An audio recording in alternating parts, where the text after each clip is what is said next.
Allah. Masuk kifayatul muhtadi.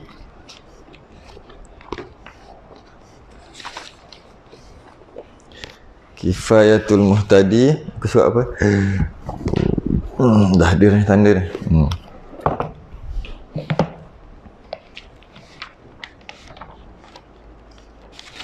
Uh, 95 jawi. 95 jawi.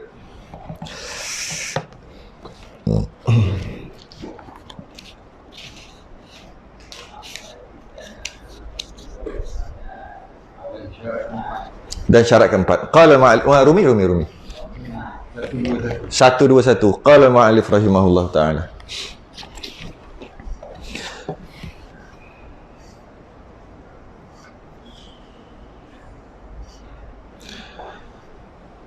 Kata pengarang Kifayatul Muhtadi muka surat 95 Jawi Rumi 121, syarat yang keempat apa? Azan dan iqamah. Kita sedang membahaskan azan dan iqamah ataupun syarat bank. Yang pertama kita dah bahas dia ada 10 syarat. Kalau tak cukup 10 syarat tak sah ya azan dan iqamah. Yang pertama Islam, yang kedua lelaki, yang ketiga masuk waktu. Dah bahas dah kan? Yang keempat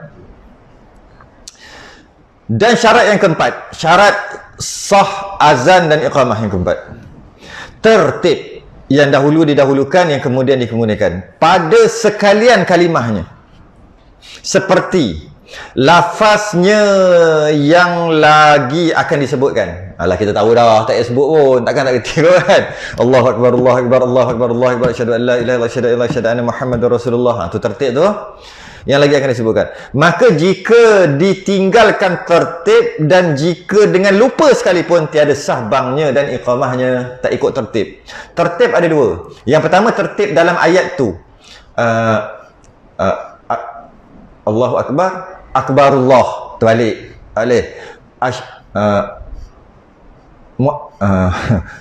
Muhammadar Rasulullah, asyhadu anna Muhammadar Rasulullah, asyhadu anna. Itu terbalik, tak ikut tertib dari sudut ayat, satu ayat. Ataupun terbalik, ayat cukup tapi tak, hayya 'alal salat, hayya 'alal falah dulu baru hayya 'alal salah. Kan? Sepatutnya hayya salat dulu. Dia hayya 'alal falah dulu, baru hayya 'alal salah. Kan terbalik juga. Dia dua-dua tertib tu tak boleh langgar. Daripada ayat tu tak boleh langgar, tak boleh tukar tertib, dan di antara satu ayat dengan satu ayat pun jangan tukar-tukar. Okey, tak boleh tertib tu. Kalau langgar tertib tu, tinggalkan tertib tu, tak sah azan. Kalau qamat tak sah qamat. Maksud tak sah tu, maksud tak sah tu begini. Bukan tak sah kena mula daripada awal, bukan. Tak sah tu maksud ulang balik yang tu. Jadi kalau dikata hayya 'alal salah dulu kan, hayya 'alal falah, lepas tu hayya 'alal falah, lepas tu hayya 'alal salah, dia tak ikut tertib, maka hayya 'alal falah tu tak kira. Lepas hayya 'alal salah, hayya 'alal salah, dia kena hayya 'alal falah balik. Bukannya kena mula daripada awal, tidak.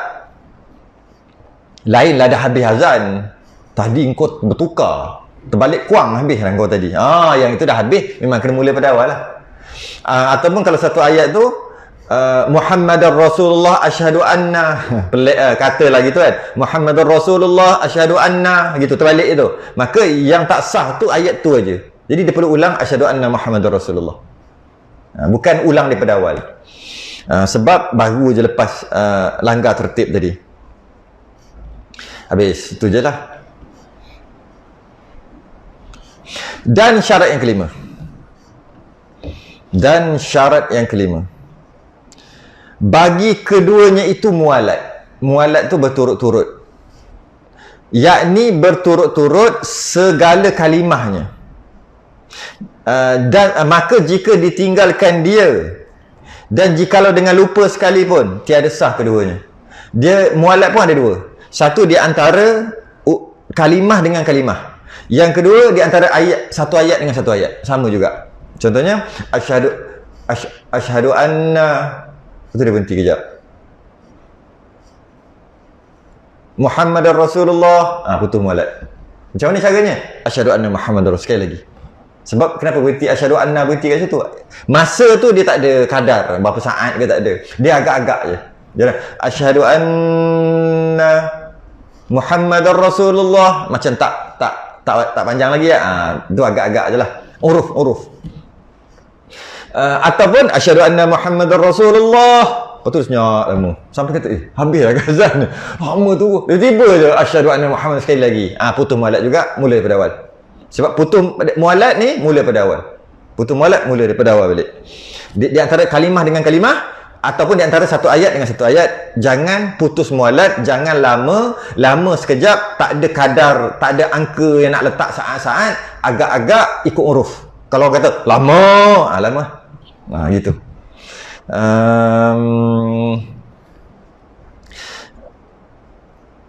Kalau tak putus mualat tapi putus, maknanya tak lama sangat, masih lagi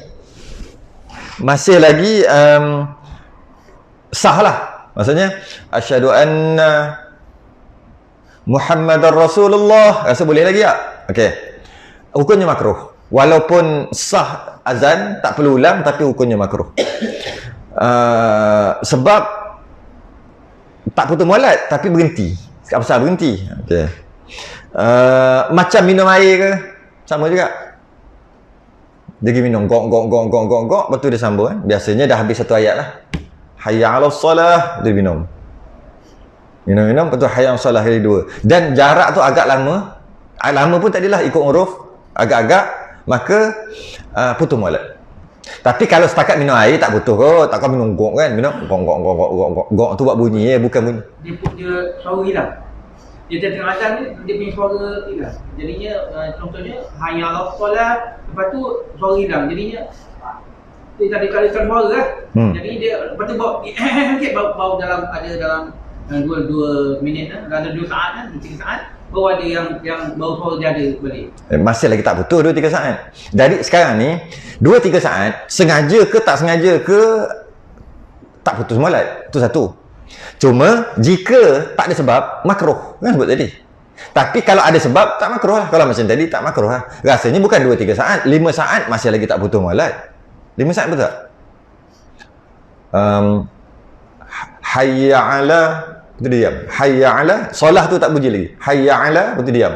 Hayya 'ala solah, rasa tak putus lagi tu. 5 saat. Mungkin berapa? 7 saat ke? Dia tak ada, dia agak-agak. Weh, lama tu. Aku ingatkan habis dah. Sambung balik. Itu putus sama mualat. Jadi ni tak ada angka tertentu. Jadi itu kalau sengaja. Yang cerita tadi tak sengaja. Macam lekat kena minum air. Sebut tadi minum air tak sempat nak putus mualat. Minum air berapa saat sangat? Gok 3 saat dah. Lama dah. Maka elok balik. Minum air makruh sebab tak putus mualat tapi ada senggang kat situ. Cuma sebab dia tak keluar suara, minum air tak makruh. Tu je. Dari segi tu lah.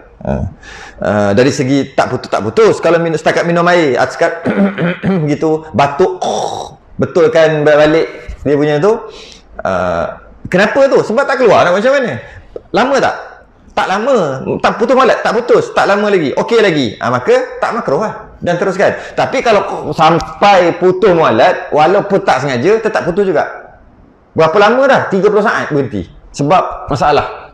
Putus. Tak sengaja. Putus. Kalau putus tu kena ada azan daripada awal. Okey. Sama ada dia minum air ke, ataupun dia diam je. Sama, dia diam aja tanpa sebab. Ataupun dia bercakap, makruh. Biasanya habis tu lah, habis ayat baru bercakap kan, tutup mic, cakap.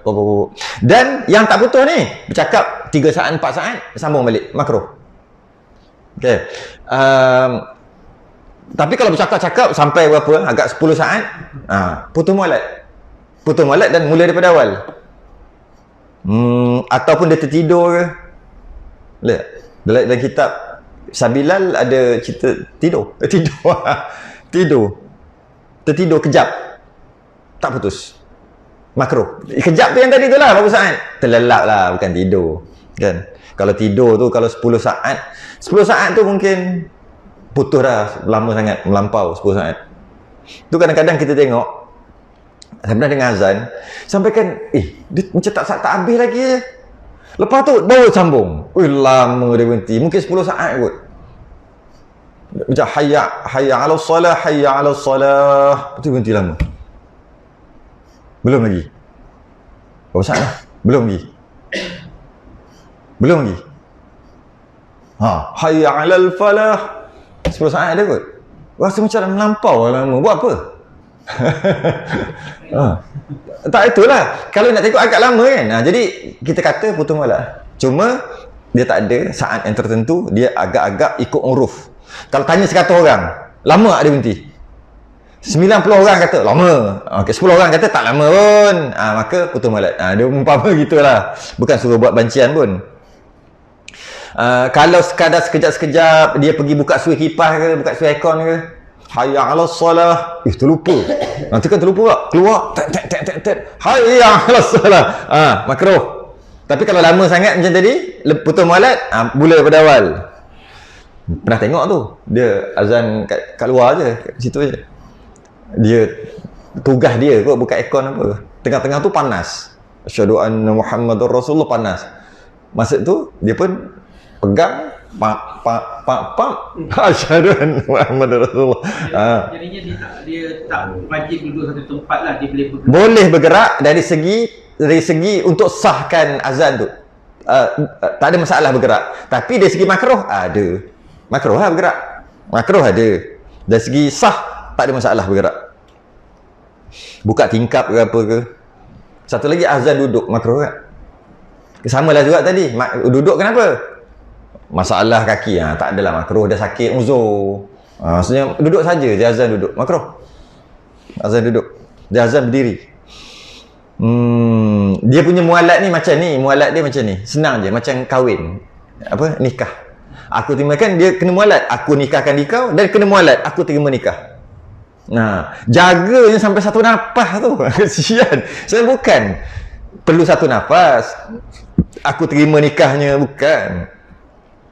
Nak bagi tahu, jangan putus mualat. Aku nikahkan nikah sekawin. Dia pun dia buat. Betul tak? Betul putus mualat ni. Aku terima nikah. Tak apa, tarik nafas. Sekali lagi. Tak ada tarik nafas macam mana pun. Jangan putus mualat je. Tu je. Ketika ijab qabul tu jangan putus mualat. Tapi kita jaga sungguh yang tu. Dan habis dah. Syarat yang kelima habis. Itu apa? Mualat tu kan? Tak lah. Sebab dia kata putus mualat. Putus mualat apa baru tarik nafas? Putus mualat tu buat benda lain. Tok gadi orang tua. Habis. Tak boleh. Semula. Sebab lama sangat. Aku terima nikahnya. Apa sama? Sekali lagi. Stres sekali. Menyusahkan orang nak kahwin. Dah lah. Nak kahwin mahal, tengok kat depan tu harga dekat 12,000. Paling murah nak kahwin 12,000. Kena dengan Tok Kadi pula. Satu hal. Relax je, dia boleh tarik nafas, boleh. Yang penting kita nak masih lagi dalam majlis, tak putus, tak ada buat benda lain ketika ijab dan qabul, ketika diberi dan ketika diterima. Jangan putus mualat. Cukup. Syarat yang ke-6 pula. Dan syarat yang ke-6-nya keadaan bank. Keadaan bank atau iqamah daripada seorang. Ini seorang je. Maka tiada sah bank atau iqamah daripada dua orang. Tapi jangan salah faham. Sebab hari tu ada orang salah faham ni. Dia snap, dia kata, rupanya tak boleh Orang lain azan, orang lain qamat. Dia kata, apa sebab pula tak boleh? Dia pun snap. Kita apa ni? Kifayah. Kifayah. Kita balik terus lah. Silap besar lah dia kalau kifayah. Dia kata, silap aku tak pernah baca kifayah kata tak boleh. Dia snap ni. Dia kata keadaan keadaan bank atau iqamah daripada seorang, maka tiada sah bank atau iqamah daripada 2 orang atau lebih. Jadi dia faham je ni. Orang lain azan, orang lain iqamat tak boleh sebab 2 orang. Bukan maksud itu. Bukan maksud tu. Maksudnya apa? Tu ada seperti tu. Seperti bahawa seorang mendatangkan setengah kalimah daripada bank seperti 2 atau 3 kalimah, dan seorang yang lain mendatangkan barang yang menyempurnakan dia, maka iaitu tiada memadai. Itu yang tak boleh. Dia ada dua juga macam tadi. Asyhadu anna Muhammadar Rasulullah. Tu tak boleh. Ataupun asyhadu anna Muhammadar Rasulullah, dia pula jawab asyhadu Muhammad. Walaupun habis satu ayat, tak kira. Habis satu ayat, dia orang kedua satu ayat yang lain. Ataupun dalam satu ayat tu dia berhenti, dia tunjuk kawan tu sambung. Tak boleh. Itu yang tak boleh. Itu maksud 2 orang. Tak boleh 2 orang, hanya seorang. Bukannya azan orang lain, hormat orang lain tak boleh. Jangan salah faham. Jadi muazzin mestilah berseorangan, mesti seorang, bukan berseorangan, silap. Muazzin mestilah seorang. Mana berseorangan nanti aku nak azan ni, jauh tak boleh. Muazzin kena berseorangan. Bukan. Muazzin Bilal ni seorang je azan. Habis azan tu. Daripada awal sampai akhir dia seorang. Kalaulah muazzin Bilal tadi dia azan sikit, yang lain sambung, maka tak sah. Sama ada ayat tu sama lain ataupun satu ayat dengan satu ayat, tak sah. Dia panggil, ada istilah, siapa pernah dengar? Azan sultani. Siapa pernah dengar? Kalau ada Pak Allah dia tanya Pak Allah tak ada pula. Azan sultani. Sultan. Azan sultani. Azan sultani nama dia. Tak tahulah Google ada ke tidak. Kalau benda sekarang ni Google aja. Syekh Google. Pernah jumpa dulu dalam YouTube tu dia azan 2 orang. Ada Melayu kan? Bukan Arab. Saya tengok Melayu. Ada, cuba cek kat YouTube. Dia panggil azan sultani atau azan sultani. Bersambung-sambung azan sampai habis. Sambung. Tak sah. Yang penting tak sah. Azan sultani ni dia 4 orang. Kalau nak tahu lah kan, azan sultani ni pernah dibuat di Mekah, Madinah. Yang ni sejarah. Siapa yang minat sejarah, cari. Azan sultani, azan yang tak sah, tapi pernah dibuat di Mekah, Madinah. Dulu. Azan sultani ni, dia bersambung-sambung. Azan sultani ni, 4 orang muazzin, 4 orang Bilal. 4 orang Bilal. Melaungkan azan satu yang tu. 4 orang tu, sampai habis. 4 orang tu.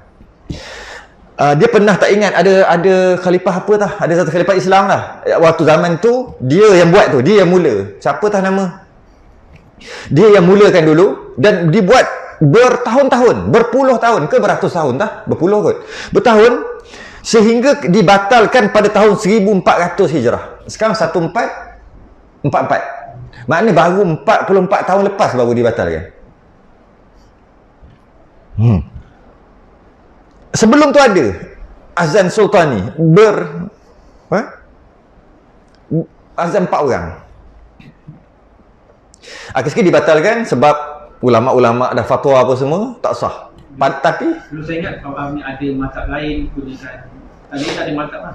Bukan, itu lain. Itu macam ni. Betul, dia ada 4 mazhab dekat Mekah tu. 4 apa dia panggil dia punya tiang tu, 4 tu. 4 penjuru tu. Tapi kalau tanya azan, mazhab Syafi'i azan. Esok orang lain pula. Mazhab Hanafi pula azan. Itu ada. Malah imam dulu pun 4 kat situ.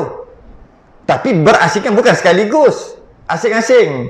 Ni time ni mazhab Syafi'i. Time ni azan mazhab Syafi'i, azan mazhab Maliki. Tapi kebanyakan sama je. Jadi bukannya azan berganti-ganti ni. Bukan azan berganti-ganti. Azan berganti-ganti yang tak sah. Jumpa? Ada tak? Ada. Tak ada. Azan sultan ni ada. Tak tahu ke aja salah. SUL Sultani, THANI. Azan sultani. Hey, Google pun tak ada. Pelik. Google ni kan syekh besar. Al-Kabir. Syekhul Kabir ada. Tak tahulah. Ingatkan ada. Ya, kita percaya sangat kat Syekh Kabir Al-Google. Tengok tu dia suka lah dia Allah Akbar nanti asyhadu an la ilaha illallah tu ada Arab. Itu ingat apa ni, itu ada mazhab apa ni, Hambali ke tak ada. Tak ada.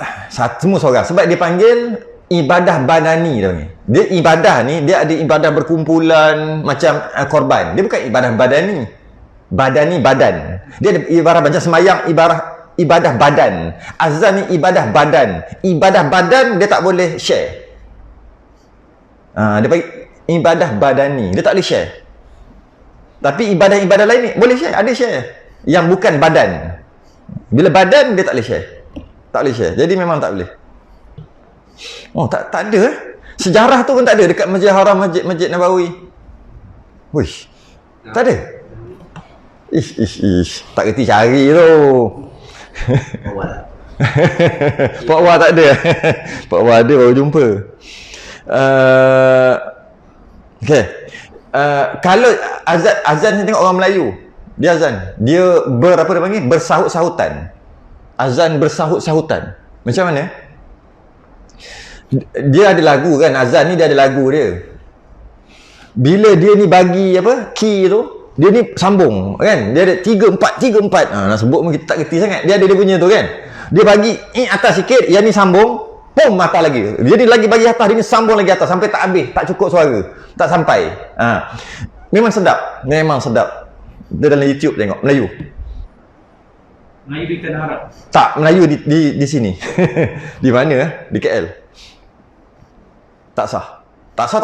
Cuma habis tu dia dah buat, tak sah lah. Bukannya wajib kan azan ni. Cuma nak bagi tahu tidak sah. Tak boleh. Kalau tiba-tiba sakit tekak sekalipun, orang lain kena mula daripada awal. Kalau orang nak ambil, dia tak ada sambung. Dia mula daripada awal.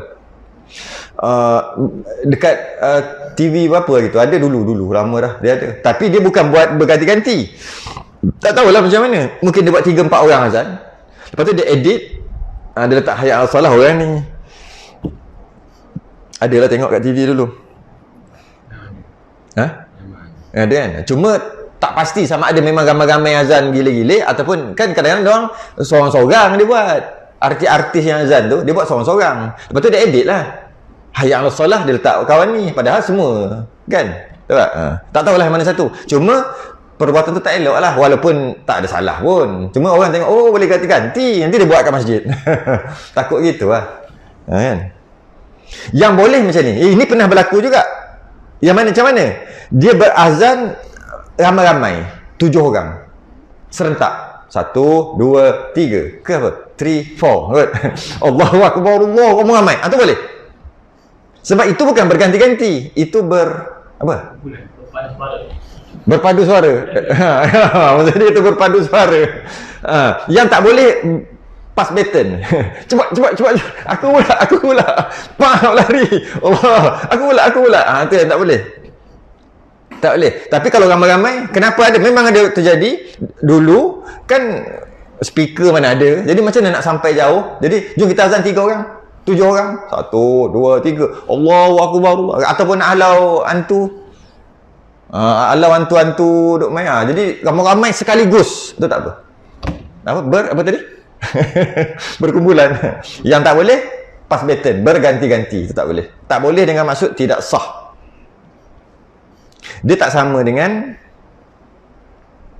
khutbah Jumaat. Khutbah Jumaat tengah baca, sakit apa ke, atau masalah ke, kentut ke apa ke, turun, orang lain ganti, boleh terus. Tak perlu mula pada awal. Tapi azan tidak. Azan orang lain tak boleh ganti. Dia mesti seorang. Lagi. Pukul 11 lah. Syarat yang ke-7 panjang. Pendek je. Last lah kot. Dan syarat yang ke-7. Syarat yang ke-8, itu yang panjang. Syarat ke-7 pendek. Dan syarat yang ke-7, keadaan keduanya dengan bahasa Arab. Maknanya tak boleh tukar-tukar. Allah Maha Besar, Allah Maha Besar. Jangan buat kerja itu. Jangan buat kerja itu. Tak boleh. Tapi ada buat. Mustafa Kamal At-Tartuk. Mustafa Kamal At-Tartuk. Dia pernah tukar azan daripada bahasa Arab kepada bahasa Turki. Sehinggalah 1924, sebab dia masa dia tu tahun 24 kan, dia bergabung habis semua sampai 1930. Kan 1924 jatuhnya Khalifah Turki Uthmaniyah. 1930 dia buat, dia tukar. Dialah antara yang bertanggungjawab, Mustafa Kamal Atatürk ni yang bertanggungjawab menjatuhkan Sultan yang terakhir, Sultan Abdul Majid. Kita kena ingat nama tu. Siapakah Khalifah Islam yang terakhir? Yang pertama siapa? Cenawar kau. Yang terakhir? Oh, Jam. Sultan. Sultan Abdul Majid. Dia yang terakhir. Tahun 1924 tu. Akhir sekali naiklah Mustafa Kamal Atatürk dekat Turki tu. Dan di Mekah bertukar jadi Arab Saudi. Kemudian kita semua ni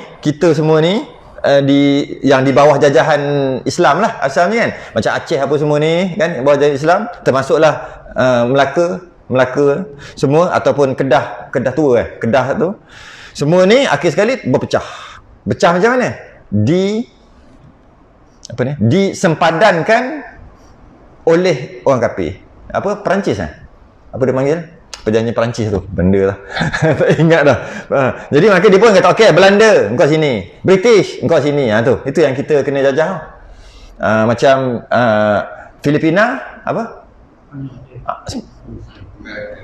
Spanyol kan? Kalau Indonesia? Belanda. Macam mana dia boleh dapat tu? Dia orang bagi-bagi tu. Negara umat Islam. Lepas tu dia buat sempadan. Kita British. Lepas tu Jepun pun sekali komunis buat hari sekali, macam-macam kita kena. Patani. Tu semua ada lah yang jajah. Cuma Patani tak dijajah kan, antara negara yang tak pernah dijajah kan, Thailand. Mana lagi yang besar-besar? Area sini yang besar-besar. Semua tu negara umat asal. Lepas tu dia buat sempadan. Bila dia buat sempadan, bila aku serang ni bukan negara engkau diam-diam. Dulu tak. Dulu serang, Melaka kena serang, Aceh menggelupur nak datang. Menggelupur tu maksud nak datang, nak bantu. Sebab kita satu sekali. Bila 1924 ke atas, dia buat persempadanan. Dia buat yang ini. Raja tu dia bagi Jordan. Alah bersatu je, asalnya besar. Jazirah Arab tu kena menjadi sarah. Saya sebut lajak-lajak mulut ni, mungkin salah fakta kot. Tapi kita nak tahu. Bila dia buat persempadanan tadi, bermula 1924 tu, akhir sekali, bila ada yang lawan nak Islam kuat sikit, kena serang. Dulu, Islam yang lain cubit peha kiri, sakit peha kanan. Yang ini tak terasa. Sebab apa? Bukan negara aku. Tu lah sekarang. Bukan negara aku. Dulu tak. Melaka kena serang, Aceh menggelupur. Nak datang. Dulu. Sekarang tak dah gitu. Siapa punya kerja ni? Mustafa Kamal Atatürk. Dialah yang bertanggungjawab menjatuhkan Khalifah Uthmaniyah dan beberapa lagi lah. Bukan dia je lah, campur orang kafir semua. Dan dia yang bertanggungjawab menjatuhkan Sultan yang terakhir, Sultan Abdul Majid, kerajaan Khalifah Uthmaniyah, Turki Uthmaniyah. Kemudian ditukar kembali bahasa Arab. Sekarang bahasa Arab dah kat Turki. Bila? 1950. Pihak pembangkang menang pilihan raya. Pihak pembangkang waktu tu menang pilihan raya, terus dia tukar. Tapi tukar tu susah lah nak tukar, dah bertahun-tahun kan. Tukar balik. Kekejian yang dibuat oleh Mustafa Kamal Atatürk, tukar undang-undang Islam kepada perlembagaan barat. Lord Reid tu lah. Kita kena tahu juga sejarah. Asingkan politik dengan agama. Quran dia cetak bahasa Turki. Cuti umum hari Jumaat dia tukar hari Ahad. tukar agama rasmi kerajaan, tukar kalender Islam kepada kalender yang kita duk pakai selama ni, dan menghapuskan faraid. Tu. Jadi dia tukar azan tu, ditukarkan balik. Quran diarabkan balik lah lepas pada tu, lepas pembangkang menang.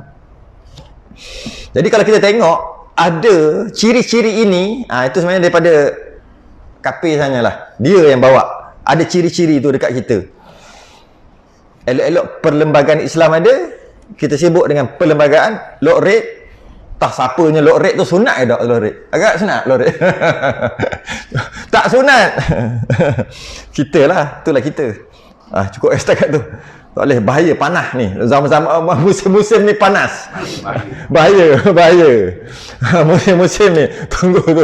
Lepas-lepas ni dah reda sikit, baru kita ni balik. Okey, dan syarat yang ke-8. Dan syarat ke-8 kita berhenti yang ke-8. Berhenti kat situ. Saat itu memang datang ke negara-negara Islam. Negara-negara Islam semua sampai. Bila yang Turki ni memang tu negara Islam pun ikut. Sebab itu dia apa-apa hal khalifah kita lah Turki. Apa-apa hal tiba-tiba Turki dah tak ada. Apa cerita? Apa-apa hal dia perlembagaan ni macam mana? Ambil. Tak kuat dah tu tapi nur tu dah tak ada. Dah tak ada. Memang dah tak ada. Itulah kena ingat tu Mustafa Kamal Atatürk tu. Kena ingat sejarah tu. Kita kena sentiasa ingat sejarah. Jangan lupa sejarah. Syarat yang ke-8 bahawa dinyaringkan keduanya jika bagi jemaah. Di situ. Tangguh dulu. Tasbih kafarah dan surat subhanallah. Alladzina amanu wa 'amilus salihati. Assalamualaikum.